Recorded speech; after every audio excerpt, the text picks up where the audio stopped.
just want to say publicly, I'm the new kid on the block, and I feel so blessed just to sit amongst you guys after having watched you for so many years. And I know, me and Tina have been doing this for 12 years, but now I still feel really brand new. And to hear you guys talking, to learn so much is so rewarding for me. And it's just, I think this is what's necessary, not for just new artists, like, I guess I'm not a new artists like me, but other artists, for them to share this information, and it helps us as a genre to grow and expand and do just what you're talking about, experience wealth, and really letting the world see that, you can't play with gospel artists. We're serious about what we do, about Jesus and business. Yes. It's good. I do. I think they understand the power of the African American buyer.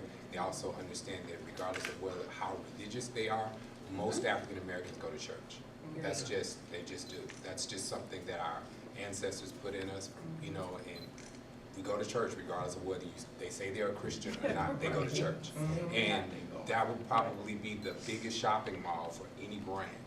Would be to expound in church. Me personally, I've told, I don't know if they could ever do it, but I've always told executives that some of the money that they spend for PLP in like Walmart and some of those places, they should do the same thing in church because they will get more sales. They really should. They should buy space time with the bookstores in the church and do the same marketing campaigns there, because I think by the time somebody sings Sold Out on Sunday morning, the congregation would go to the bookstore and buy it if there was the same kind of positioning that they would do in Best Buy or Target.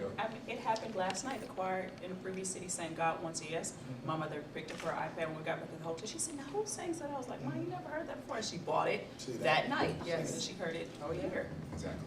I think also too is because they are now realizing that there's a lot of talent in the church. And the talent in the church has been overlooked for a long time. And now they realize that most talent that's out there really came from the church, and then they're coming and they're embracing, because there's from singing to musicians to everything. And not just talent, but they're realizing that whether people are believers or go to church, they all love gospel music. Gospel music. So True. They really do. they realize that it's not just for the four walls, but the world is embracing it. It's positive, it's uplifting, and you have some of the best talent in music, in gospel music. And we got. I can speak as far as revenue, radio and media.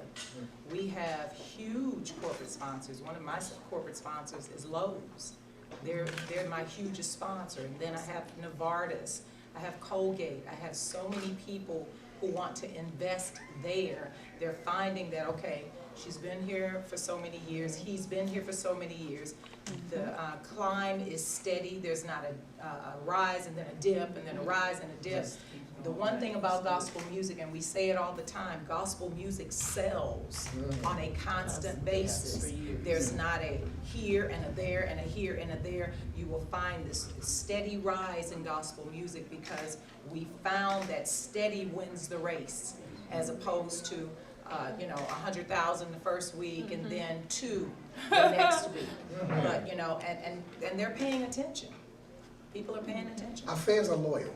Yes. They're very loyal. I used to always kind of jest with some of my urban music executives. I was like, okay, if you guys do sign an artist and you do a record and the song doesn't hit, then they have nothing to do, because they can't go sing in no musicals, they can't go sing in no conferences. They have to go all the way back into the studio again. But like, you could have a light record and still get to sing at a conference or at a church. You could continue to work. So a lot of people, I mean, really, and not even have a big hit. But in urban music, if you don't have a hit, you don't have nothing to do. You got to go right back over and start over again.